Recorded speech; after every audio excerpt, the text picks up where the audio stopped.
Voilà, mon nom c'est Freddy Donkel, j'habite ici sur la commune de Wavre. Je suis membre volontaire de l'association Natagora. C'est une association qui s'étend sur la Wallonie et Bruxelles.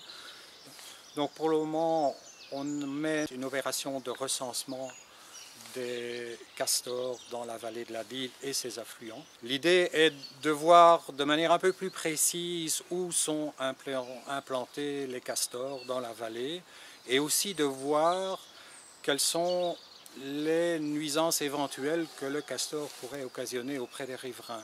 Il a disparu, je pense, il y a à peu près un siècle, à cause de la chasse, à cause de braconnage, enfin plein de raisons, de destruction d'habitats, etc. Et puis il a été introduit il y a une vingtaine d'années, je pense, de manière un peu clandestine. Le castor est une espèce protégée au niveau européen, donc on ne peut pas faire n'importe quoi. Et c'est pour ça que le DNF est associé à cette opération. Je me suis encore promené il n'y a pas longtemps entre les étangs de Gastuche et Limlette. J'ai vu des traces de castor à peu près partout. Mais c'est vraiment des traces, des arbres rongés, etc. Mais donc, ça veut dire qu'il traverse, il utilise la Dyle comme une voie de navigation. Il se déplace sur la Dyle, mais il va plutôt s'installer en famille sur des petits ruisseaux. Et là, il peut faire des barrages.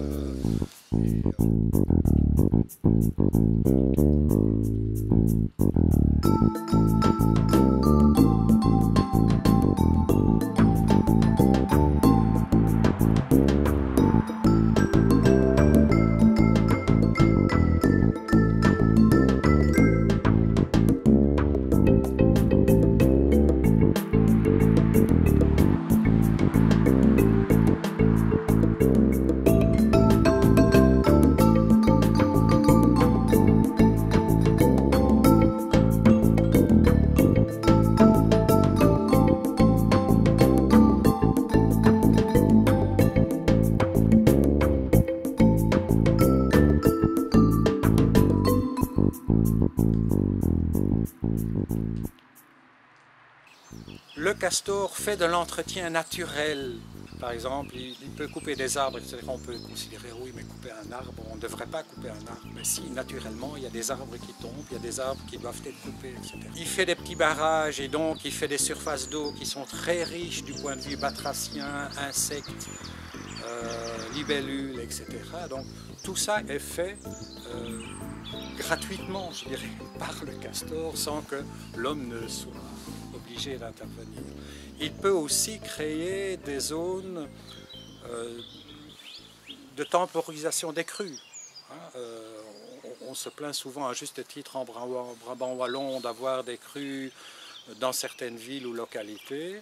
C'est tout simplement parce que l'eau n'est plus retenue en aval et que l'eau se déverse vraiment en un coup dans les localités et sur les grandes rivières. Mais les barrages du castor parviennent à retenir, à temporiser, à retarder cette coulée d'eau vers la rivière comme la Dyle par exemple. Donc c'est quand même un animal très, très intéressant du point de vue biodiversité. C'est pour ça qu'on l'aime beaucoup. L'introduction s'est faite sans l'aval de la direction Nature et Forêt qui planchait sur le sujet.